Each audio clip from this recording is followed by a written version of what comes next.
kalap ng Billionaire News Channel, halos sabay-sabay din natapos ang mga proyekto.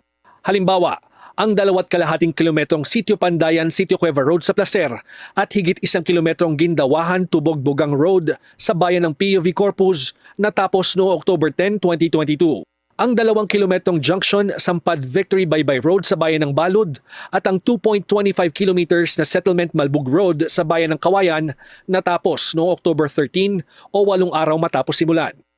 At ang 5 kilometer na Salvacion Kasamongan Road sa Balud at ang 2.5 kilometer sa Santa Maria Mabuhay Lumoklok Road sa Mobo natapos noong October 14, 2022.